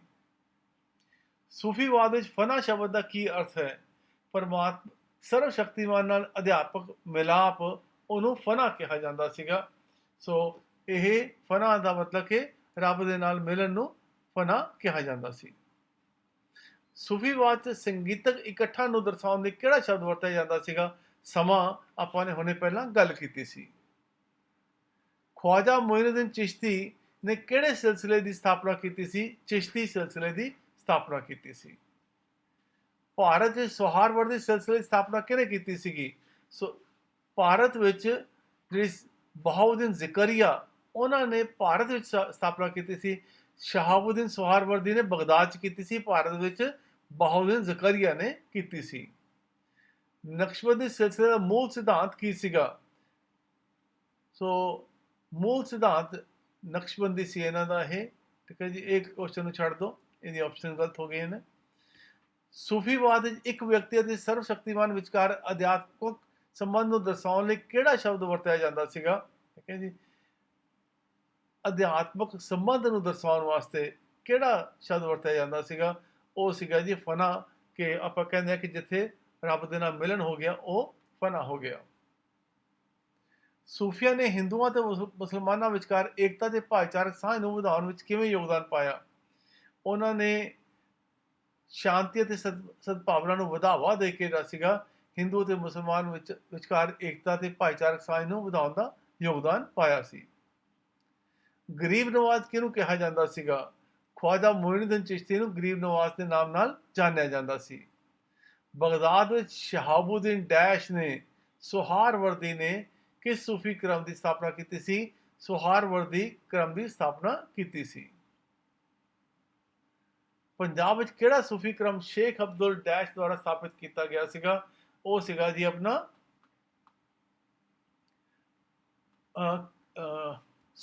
ਸੌਹਾਰਵਰਦੀ ਜਿਹੜਾ ਸੀਗਾ ਇਹ ਸ਼ੇਖ ਅਬਦੁਲ ਕਾਦਰੀ ਦੁਆਰਾ ਜਿਹੜਾ ਸੀਗਾ। ਪੰਜਾਬ ਵਿੱਚ ਕਿਹੜਾ ਸੂਫੀ ਕ੍ਰਮ ਸ਼ੇਖ ਅਬਦੁਲ ਡੈਸ਼ ਦੁਆਰਾ ਸਥਾਪਿਤ ਕੀਤਾ ਗਿਆ ਸੀਗਾ? ਇਹਦੀ ਆਪਸ਼ਨ ਹੋਈ ਜੀ ਕਾਦਰੀ, ਇਹਦਾ ਜਵਾਬ ਹੋਇਆ। ਸ਼ੇਖ ਅਬਦੁਲ ਕਾਦਰੀ ਨੇ ਪੰਜਾਬ ਦੇ ਵਿੱਚ ਕਾਦਰੀ ਸੂਫੀ ਕ੍ਰਮ ਜਿਹੜਾ ਸੀਗਾ ਇਹ ਸ਼ੁਰੂ ਕੀਤਾ ਸੀ। ਕਿਹੜੇ ਸੂਫੀ ਹੁਕਮ ਨੇ ਵਿਅਕਤੀ ਅਤੇ ਅੱਲਾਹ ਵਿਚਕਾਰ ਸੰਬੰਧ ਉੱਤੇ ਜ਼ੋਰ ਦਿੱਤਾ ਸੀਗਾ? ਇਹਦਾ ਜਿਹੜਾ ਜਵਾਬ ਹੈ ਸਾਡੇ ਕੋਲ ਜੀ ਇਹ ਚਿਸ਼ਤੀ ਸਿਲਸਿਲਾ ਜਿਹੜਾ ਸੀਗਾ ਇਹਨੇ ਰੱਬ, ਇਨਸਾਨ ਤੇ ਰੱਬ ਦੇ ਵਿੱਚ ਸੰਬੰਧ ਵਿੱਚ ਜ਼ੋਰ ਦਿੱਤਾ ਸੀ। ਮੱਧਕਾਲੀਨ ਭਗਤੀ ਸੰਤਾਂ ਦੇ ਪ੍ਰਭਾਵ ਲਈ ਕਿਹੜਾ ਸੂਫੀ ਕ੍ਰਮ ਜਾਣਿਆ ਜਾਂਦਾ ਹੈ? ਚਿਸ਼ਤੀ ਬਹੁਤ ਸਾਰਾ ਜਿਹੜਾ ਸੀਗਾ ਆਪਾਂ ਕਹਿ ਸਕਦੇ ਹਾਂ ਕਿ ਪ੍ਰਭਾਵ ਰਿਹਾ, ਆਪਣੇ ਭਗਤਾਂ ਦੇ ਉੱਤੇ ਵੀ ਬਹੁਤ ਸਾਰਾ ਇਹਦਾ ਪ੍ਰਭਾਵ ਰਿਹਾ ਹੈ।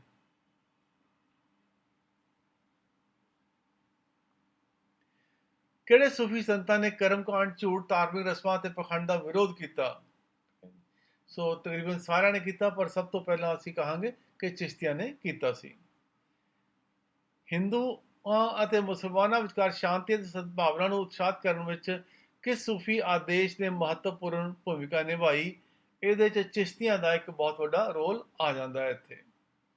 ਨਕਸ਼ਬੰਦੀ ਇਹ ਬਹੁਤ ਕੱਟੜ ਸੀਗੇ, ਸੌਹਾਰਵਰਦੀ ਵੀ ਕਾਫੀ ਕੱਟੜ ਸੀਗੇ, ਪਰ ਚਿਸ਼ਤੀ ਜਿਹੜੇ ਸੀਗੇ ਉਹਨਾਂ ਨੇ ਕਾਫੀ ਰੋਲ ਪਲੇ ਕੀਤਾ ਹੈ ਹਿੰਦੂਆਂ ਅਤੇ ਮੁਸਲਮਾਨਾਂ ਦੇ ਵਿੱਚ ਫਰਕ ਨੂੰ ਘਟਾਉਣ ਦਾ। ਮੁਸਲਮਾਨਾਂ ਅਤੇ ਵੱਡੀ ਗਿਣਤੀ ਹਿੰਦੂਆਂ ਦੁਆਰਾ ਕਿਸ ਸੂਫੀ ਆਦੇਸ਼ ਦਾ ਸਤਿਕਾਰ ਕੀਤਾ ਜਾਂਦਾ ਹੈ? ਉਹ ਚਿਸ਼ਤੀ ਜਵਾਬ ਹੈ ਜੀ। ਅੱਜ ਆਪਾਂ ਨੇ ਕੁਝ ਕੁਐਸਚਨ ਜਿਹੜੇ ਸੀਗੇ ਇਹ ਸੂਫੀਜ਼ਮ ਦੇ ਉੱਤੇ ਕੀਤੇ ਨੇ। ਕੁਝ ਹੋਰ ਕੁਐਸਚਨ ਆਪਾਂ ਦੇਖਾਂਗੇ ਕਿ ਕਿਸ ਤਰੀਕੇ ਦੇ ਕੁਐਸਚਨ ਬਣ ਸਕਦੇ ਨੇ, ਉਹਨਾਂ ਬਾਰੇ ਆਪਾਂ ਫੇਰ ਕਦੇ ਬਾਅਦ ਵਿੱਚ ਗੱਲ ਕਰਦੇ ਹਾਂ।